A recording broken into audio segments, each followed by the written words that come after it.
Dhanik Bharat educational institutions inter IIT JEE NEET admission open. మీరు income tax ఏమైనా returns file చేస్తున్నారా? అయితే ఒక్క నిమిషం ఆగండి. మీరేనే కాదు, దేశంలో చాలా మంది చేసే ఒక చిన్న పొరపాటు నేరుగా ఇన్కమ్ ట్యాక్స్ నోటీస్ వచ్చేలా చేస్తుంది.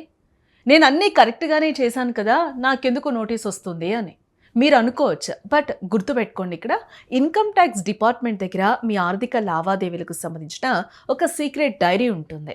అదే యాన్యువల్ ఇన్ఫర్మేషన్ స్టేట్మెంట్. మీరు ఐటీఆర్ ఫైలింగ్లో చూపించే నెంబర్స్కు ఈ ఏఐఎస్ డైరీలో ఉన్న నెంబర్లకు కొంచెం తేడా వచ్చినా ఇక అంతే సంగతిలో. ఆర్టిఫిషియల్ ఇంటెలిజెన్స్ సాఫ్ట్వేర్ల ద్వారా ట్యాక్స్ డిపార్ట్మెంట్ వెంటనే అలర్ట్ అయ్యి మీ ఇంటికి నోటీస్ పంపిస్తుంది.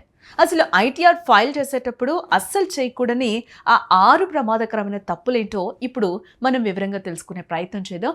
ఈ వీడియోను ఎక్కడ స్కిప్ చేయకుండా చివరి వరకు చూడండి, ఎందుకంటే ఇది మీ కష్టార్జితానికి, మీ ప్రశాంతతకు సంబంధించిన విషయం కాబట్టి. నెంబర్ 1, శాలరీ ఆదాయంలో తేడాలు. చాలా మంది ఉద్యోగులు చేసే మొదటి తప్పిదే.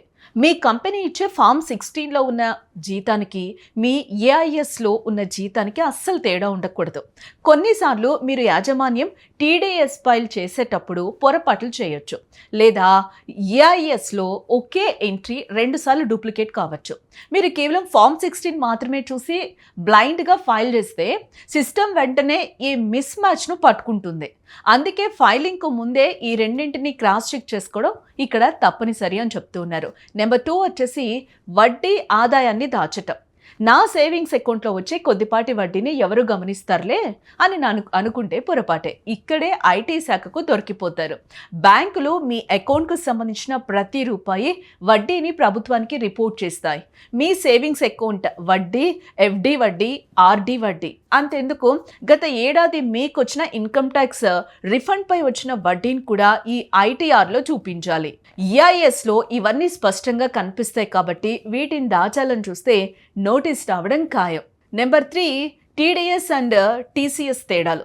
మీరు ట్యాక్స్ రిటర్న్స్లో ఎక్కువ టీడీఎస్ క్లెయిమ్ చేస్తూ అది మీ ఫామ్ 26A లేదా ఈఐఎస్లో ఉన్న రికార్డులతో మ్యాచ్ కాకపోతే మీ రిఫండ్ రావటం లేట్ అవ్వడమే కాదు, ఇన్కమ్ ట్యాక్స్ డిపార్ట్మెంట్ నుండి క్లారిఫికేషన్ అడుగుతూ మెయిల్స్ వస్తాయి.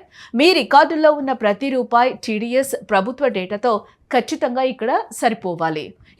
ఇంకా 4వది చూస్తే భారీ లావాదేవీలు. మీరు మ్యూచువల్ ఫండ్స్లో భారీగా పెట్టుబడి పెట్టినా, కొత్త ఇల్లు లేదా ల్యాండ్ కొన్నా, లేదా మీ క్రెడిట్ కార్డ్ బిల్లులు లక్షల్లో కట్టినా ఇవన్నీ ఈఐఎస్లో రెడ్ మార్క్ లా కనిపిస్తాయన్నమాట.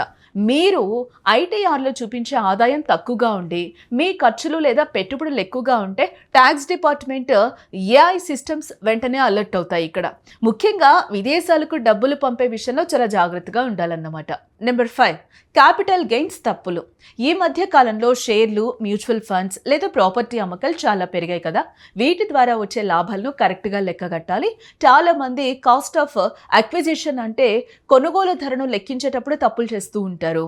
ఈఐఎస్లో మీ షేర్ సేల్స్ తాలూకు ప్రతి లావాదేవీ రికార్డ్ అయి ఉంటుంది కాబట్టి తప్పుడు లెక్కలు చూపిస్తే విచారణ ఎదుర్కోవాల్సి వస్తుంది ఖచ్చితంగా. 6వది వచ్చేసి జిఎస్టీ టర్నోవర్ వర్సెస్ బిజినెస్ ఆదాయం అన్నమాట. వ్యాపారస్తులు, ప్రొఫెషనల్స్ అయితే మరీ ముఖ్యంగా అలర్ట్గా ఉండాలి. మీ జిఎస్టీ రిటర్న్స్లో చూపించే టర్నోవర్కు మీ ఐటీఆర్లో చూపించే గ్రాస్ రిసిప్ట్స్కు ఏ మాత్రం తేడా ఉండకూడదు. ప్రస్తుతం ఐటీ శాఖ జిఎస్టీ డేటాను, ఇన్కమ్ ట్యాక్స్ డేటాను ఏఐ మ్యాచింగ్ ద్వారా నిశితంగా పరిశీలిస్తోంది. ఈ రెండింటి మధ్య వ్యత్యాసం ఉంటే వెంటనే స్క్రూటినీ నోటీసులు వస్తాయి. ఆర్థిక నిపుణులు చెప్పేది ఒక్కటే, ఇక్కడ ఐటీఆర్ ఫైలింగ్ను ఎప్పుడూ చివరి నిమిషంలో హడావిడిగా చేయకండి. మీ ఈఐఎస్లో ఉన్న వివరాలను ఫామ్ 16, ఫామ్ 26AS మరియు మీ బ్యాంకు స్టేట్మెంట్లతో 1కి 2 సార్లు సరిచూసుకోమని చెప్తూ ఉన్నారు. ఒకవేళ ఈఐఎస్లో ఏదైనా తప్పుడు సమాచారం ఉంటే వెంటనే ఆన్లైన్లో ఫీడ్బ్యాక్ ఇచ్చి సర్చ్ చేయించుకోండి. ఇప్పుడు మీరు కేటాయించే కొద్దిపాటి సమయం రేపు ఇన్కమ్ ట్యాక్స్ ఆఫీసుల చుట్టూ తిరిగే పెద్ద తలనొప్పిని తప్పిస్తుందని చెప్పుకోవచ్చు.